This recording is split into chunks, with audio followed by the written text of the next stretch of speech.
Bonjour à tous et à tous et bienvenue dans Était une fois le cinéma. Aujourd'hui, tête vidéo à part sur la chaîne, pour la simple bonne raison car je tenais à parler quelque chose qui me tient énormément à cœur.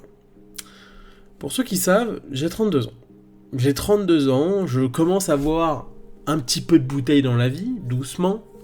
Je ne suis qu'à mon premier tiers de vie, normalement, voire bientôt, très bientôt peut-être ma moitié. Mais globalement, je trouve qu'il s'est passé beaucoup de choses sur les internets sur des années. Et vous l'avez vu au titre de la vidéo d'aujourd'hui, je vais parler du cas Durandal, qui est un sujet très particulier à parler sur les internets. Parce que Durandal, quand je dis Durandal, c'est surtout du cinéma de Durandal, à proprement parler. Le cinéma de Durandal, c'est qu'une partie de Durandal, c'est sa deuxième moitié de vie, quelque part. Et c'est là que je vais en venir. J'ai un rapport particulier à Durandal, que je vais développer tout au long de cette vidéo. Mais j'ai vu beaucoup de gens interagir sur sa vidéo sur Matrix. Des fois de manière bon enfant, de le taquiner.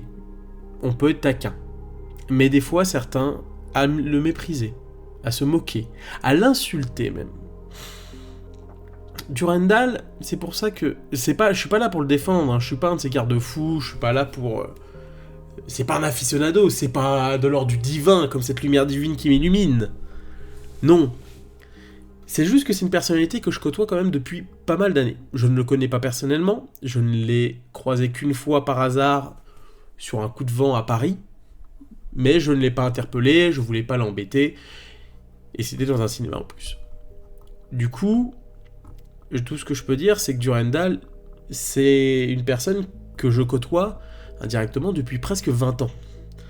Car les premières fois où je l'ai côtoyé, c'est dans l'ordre d'une autre vie que du cinéma de Durandal tel que les gens le critiquent aujourd'hui. J'ai un rapport particulier car j'ai connu presque les tout débuts de Durandal. Nous sommes dans l'ordre des... Là, c'est presque du vécu, du life de ma life que je vous parle.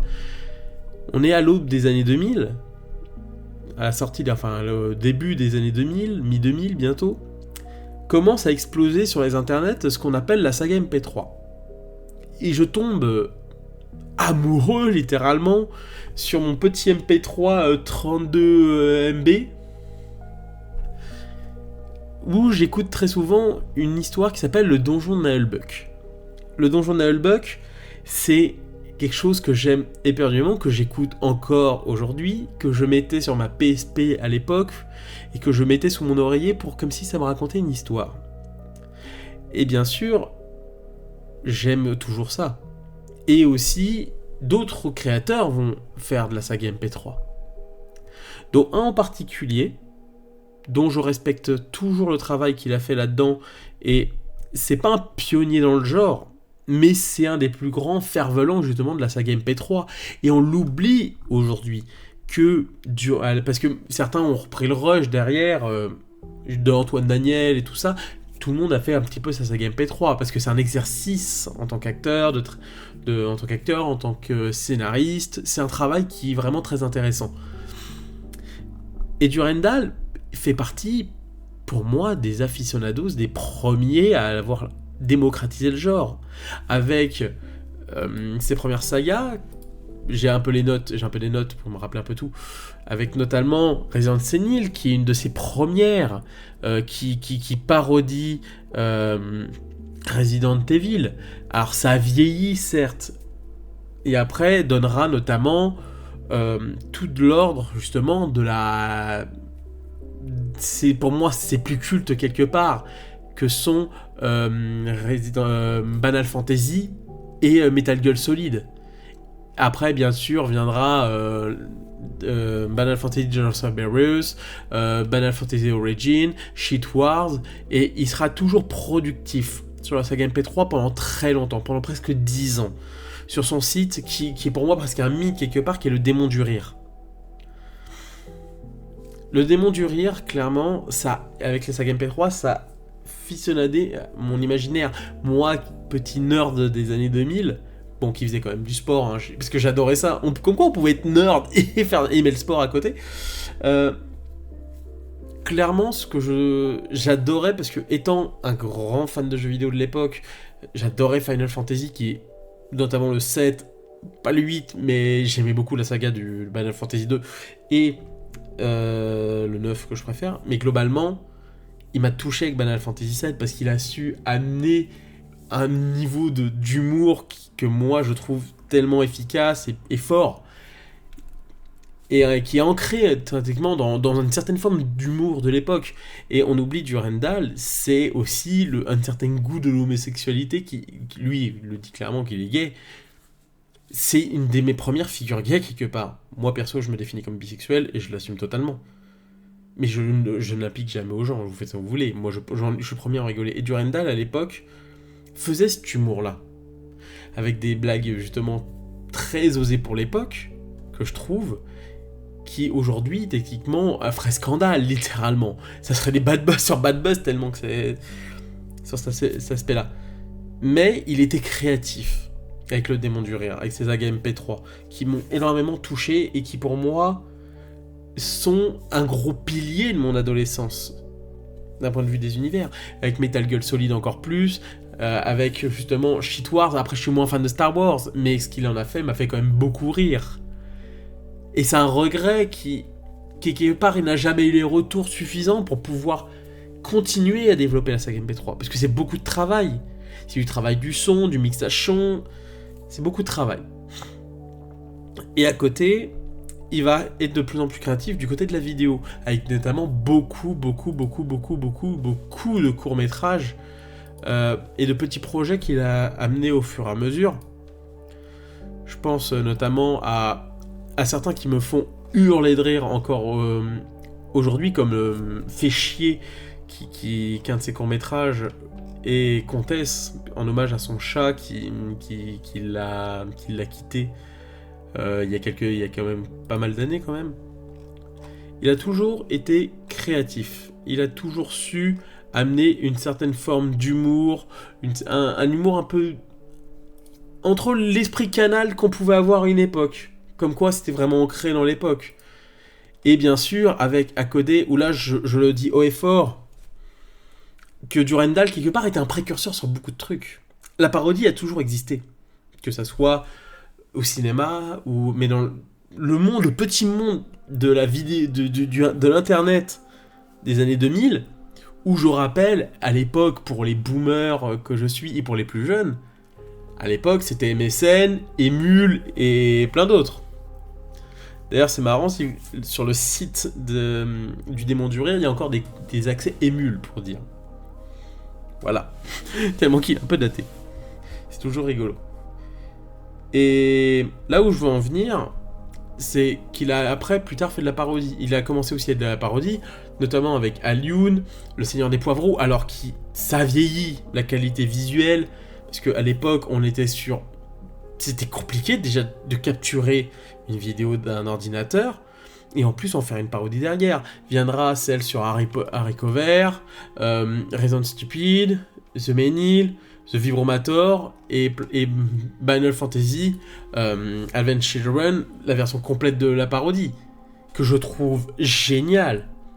Et aujourd'hui, c'est normal de la parodie. Aujourd'hui, t'as des tas de chaînes comme Crazy Bomb ou Retake qui font de la parodie. Et qui marche aujourd'hui. Ça a toujours existé, d'autres ont essayé entre deux. Mais quelque part, je le dis haut et fort, Durandal était quelqu'un de créatif. Il est encore, mais d'une autre façon. Il était créatif dans l'humour, et qui ça marchait bien. Je pense qu'on se rend pas compte à quel point il est précurseur sur ces choses-là sur l'internet. Et ce qui va donner, je pense qu'aujourd'hui, sans certaines idées de Durandal, les choses ne seraient pas venues totalement, globalement, aujourd'hui, sur les internets. Alors, d'autres auraient repris le concept, bien sûr, mais Durandal, pour moi, fait partie de ces premiers, et notamment qui ont marché. Il le dit dans la bio, où des fois, il arrivait sur le site à 1400 visites par jour.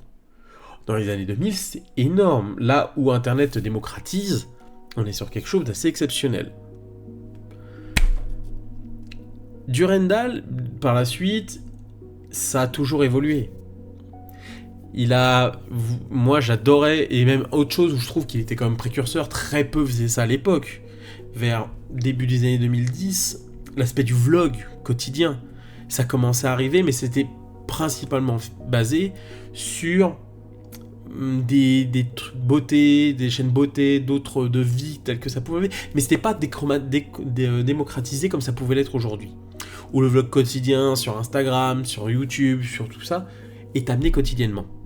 Aujourd'hui, à l'époque, c'était quelque chose de moins difficile. Il faisait des petits vlogs où il présentait des films sur la wishlist.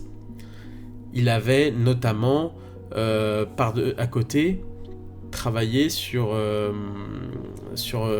des parodies. Justement, il nous expliquait son avancée sur les parodies, sur son travail. Il nous faisait visiter aussi ses villes, où il a beaucoup voyagé, parce qu'il y a un moment où il était parti sur différents coins de la France, pour après aller à Paris faire ses études de cinéma.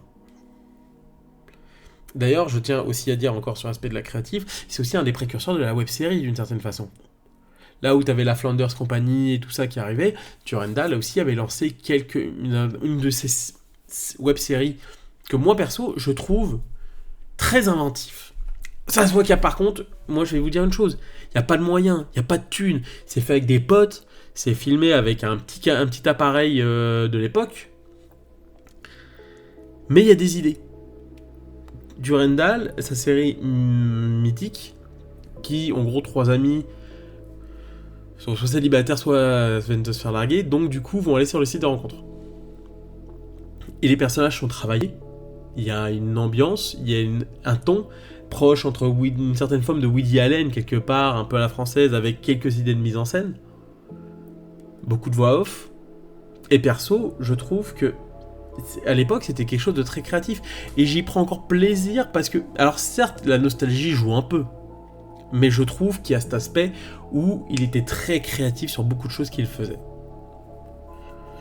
Même sur ses vlogs, comme je vous le disais. Et du coup, derrière, Durandal est parti à Paris.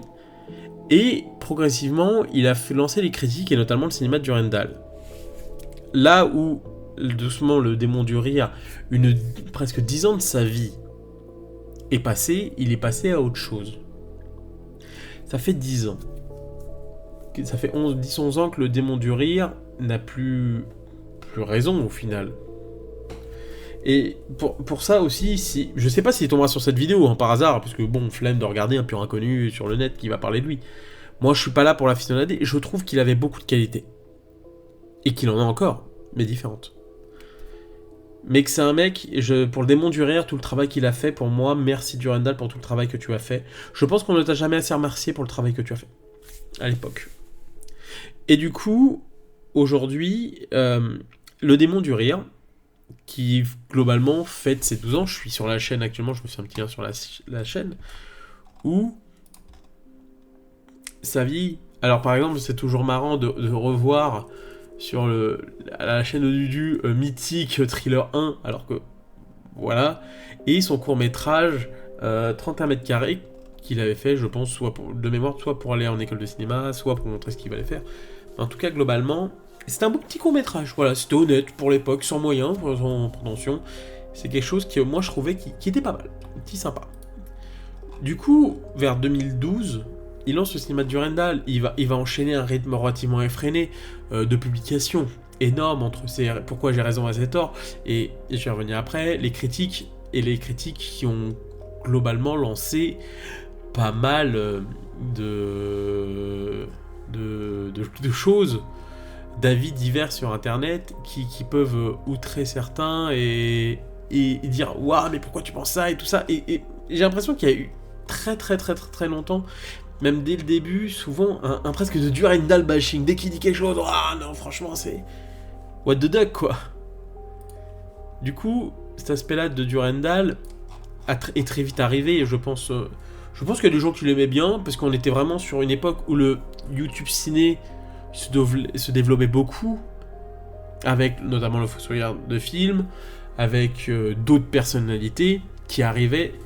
Et du coup, le YouTube ciné s'est beaucoup renouvelé ces dernières années. C'est beaucoup amené sur différentes choses, différentes personnes qui ont pris en mouvance ce créneau quelque part. Qui arrive à l'époque sur YouTube, très peu de gens faisaient de la critique ciné. Il arrive très vite du coup avec ses critiques, avec un avis qui a évolué. Après, je vais dire une chose. Durandal est ce qu'il est. Au bout d'un moment, quand tu le côtoies, quand tu vois ses vidéos, tu sais comment il fonctionne. Tu sais comment il parle. Des fois, tu peux être surpris, mais on reviendra sur un en particulier. On voit très vite la vie qu'il peut avoir et des fois des barrières qu'il peut avoir. Mais j'ai envie de dire, les gens, il est comme ça. Il a toujours été comme ça. Et il évolue peut-être d'une certaine façon. Il nous le dit pas, on n'est pas dans sa vie. Peut-être il regarde des films à côté, plein de films il va évoluer. On ne peut pas avancer au même rythme. On peut pas avoir, comme certains ou d'autres, je peux parler dans mon cas par exemple, d'être une curiosité sans faille. J'adore aller chercher des petites pépites. Après, j'ai des coups de prédilection. Du côté du giallo, du côté d'un certain cinéma italien, d'un certain cinéma un peu Rouskov aussi, que j'aime beaucoup depuis pas mal d'années, du cinéma asiatique. Je suis énormément ce qui se fait en Corée, je vais chercher sur certains vieux films. Durandal, il est ce qu'il est. Il aime bien ses goûts, il aime bien être curieux sur certaines choses, mais il prend plus de temps pour les assimiler. Il est ce qu'il est. Et du coup, j'ai envie de dire aussi c'est pourquoi j'ai raison à tort, le nom de cette émission est clairement pour troller. Durandal, je pense, n'a jamais eu vocation à dire j'ai raison, vous avez tort. C'est un peu pour provoquer. Comme plein d'autres, voilà, et les pourquoi j'ai raison, vous avez tort, justement, n'ont que cette vocation-là. Ils amènent un point de vue. Et t'as le droit d'aimer ou pas aimer. Moi, perso, il y a des trucs, je suis d'accord avec ce qu'il peut dire, il y a des trucs, je suis en mode, mais t'es complètement à côté de la plaque. Mais parce qu'on a chacun une capacité d'analyse. Dans mon cas, par exemple, moi, j'aime beaucoup analyser d'un point de vue contexte historique, d'un point de vue, pas forcément scénario, déjà un petit peu scénario, mais beaucoup plus d'un point de vue de la côté de la cinématographie, c'est-à-dire beaucoup plus de la science de l'image, qui me touche beaucoup plus. Et du coup, il a évolué, puisqu'en 12 ans, bien sûr, il a évolué, il a vu beaucoup de films, et au fur et à mesure, on a vu chez Durandal une évolution, quelque part. Beaucoup moins... Il s'est professionnalisé, certainement, avec des avis beaucoup plus longs sur les films, là où avant, ça durait 10-15 minutes. Aujourd'hui, il fait des vidéos beaucoup plus longues, il essaie de traiter beaucoup plus les sujets, un peu plus en profondeur, avec des vidéos d'une moyenne d'une cinquantaine de minutes pour un simple vlog, ou une vingtaine de minutes pour certains. Il essaie de travailler. Il amène aussi maintenant aujourd'hui les réactions. Il amène aussi des vidéos beaucoup plus travaillées et quelque part esthétiquement. Et il a pris beaucoup de temps sur ces raisons pourquoi j'ai des torts qui ont aussi évolué. Là où ils duraient une vingtaine de minutes, aujourd'hui, ils peuvent durer 1 heure, 2 heures. Et du coup, clairement, il a évolué dans son format. Il a amené autre chose. Et au fur et à mesure, là où il faisait ça à côté de l'école de cinéma, il en a fait son métier. Et je ne sais pas ce qui s'est passé à l'école de cinéma, si c'est bien ou mal passé, je ne sais pas du tout. Il s'est rangé beaucoup plus vers la critique. Parce que quelque part, j'ai envie de dire, les gens, quand on évolue, on devient adulte, faut manger. Faut payer les factures, surtout qu'il est à Paris. Il est à Paris depuis une dizaine d'années, dans un appart qui est pas bien grand. Hein. Moi perso, en fait, son appart fait presque la taille de ma chambre. Je suis dans une grande chambre, moi du côté de Lille, en coloc. Mais clairement, c'est pas grand. C'est une cage à lapin au final. C'est pas bien grand. Et on le voit physiquement évoluer. C'est pas pour te critiquer Durandal, hein, si tu vois cette vidéo par hasard. Hein. Tu vois, il a pris du poids. Parce qu'il vieillit aussi. Donc tu prends du poids. Si tu fais pas de sport, tu bouges pas. C'est très compliqué. Il s'est resserré. Il fait beaucoup moins de coopération qu'il pouvait le faire à l'époque. Là où il y avait quelques invités qui venaient de temps en temps.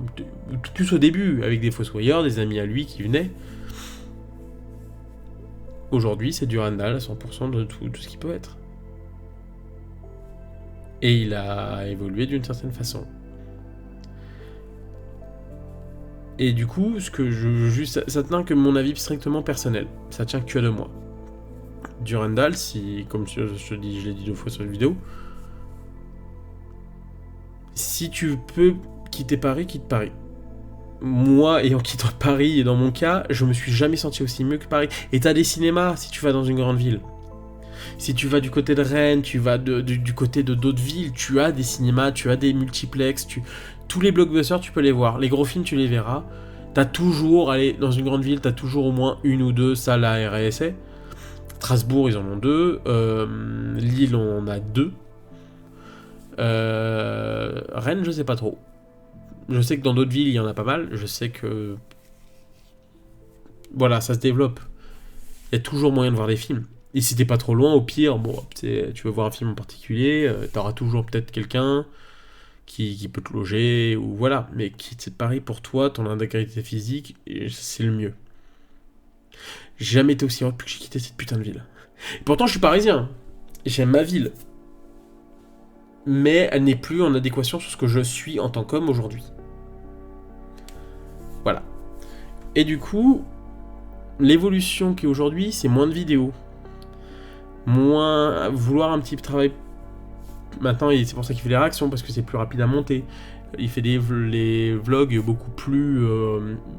un peu moins travaillés légèrement pour pouvoir en sortir un peu plus. Mais il est plus en adéquation avec l'actualité. Et le problème aujourd'hui du game ciné, c'est que tu dois répondre à l'actualité. Et surtout qu'il y a beaucoup plus de dénominateurs communs. Il est beaucoup plus amené à d'autres... d'être confronté à d'autres personnes. Au final, là où à l'époque, il y avait très peu de personnes, ou quelques personnes qui se lancent à droite à gauche. Et du coup, la concurrence n'est pas féroce, mais elle est quand même bien là. Et du coup, le YouTube a évolué.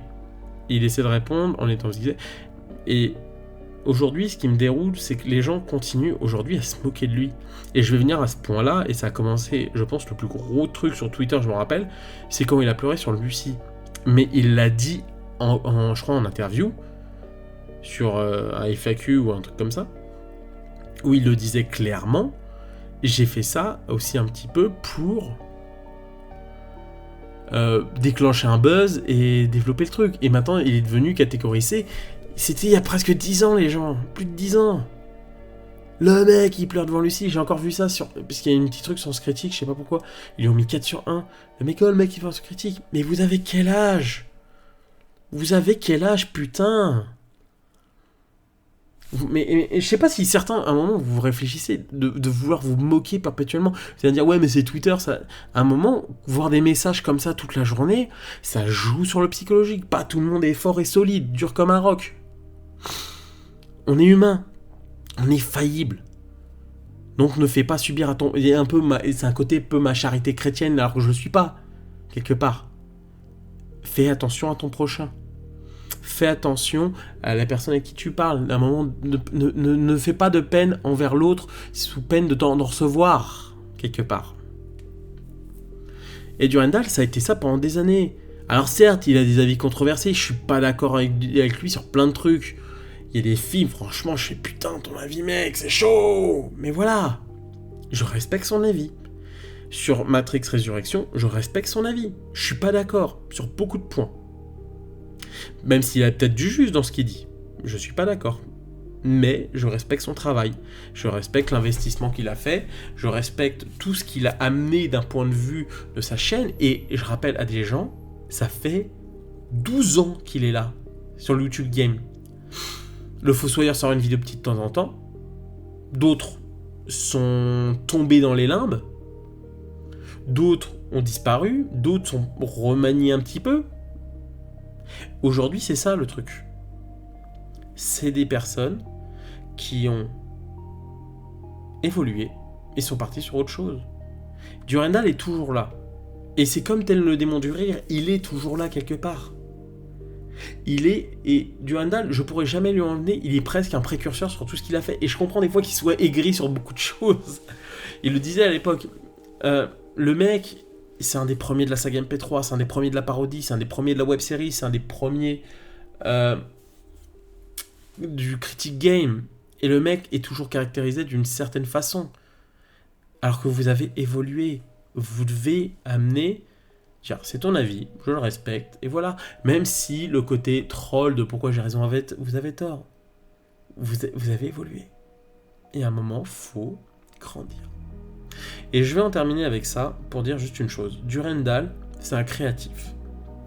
Et tout ce que je lui souhaite à aujourd'hui, c'est le meilleur. Le meilleur pourquoi ? Qu'il aille bien dans sa vie.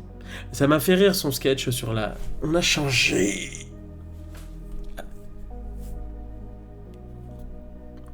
On a changé.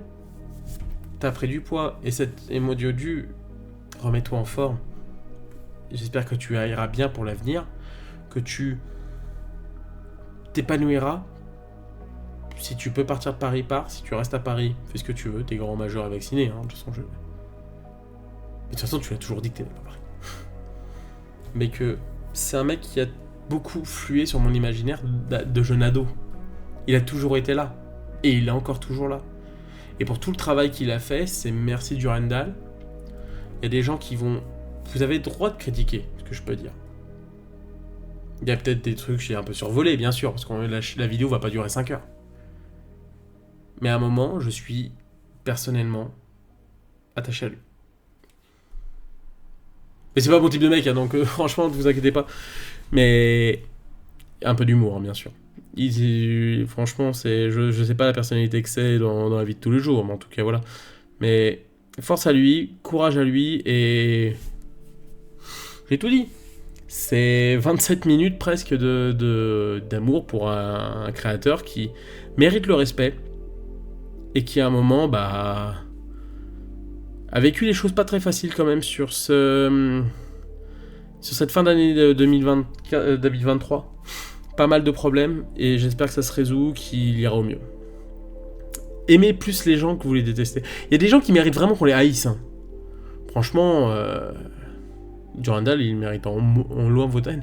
À la limite, vous aimez pas, faites comme vous dites vos parents. T'aimes pas quelqu'un, t'aimes pas quelqu'un. Ignore. Fais ton chemin. On a parcouru le chemin, on a tenu la distance. Bon, je vous dis donc à la prochaine. Portez-vous bien, et cette fois pour un podcast... Normalement pour Maxime peut-être. Peut-être pour Maxime. Parce que là on va se refaire une rétro T-West ce soir avec des potes. Et on va se mettre à jour. Et je vous ferai peut-être la récap de tous les films du coup. Merci à vous. À la prochaine. Je vous embrasse. Tchuss.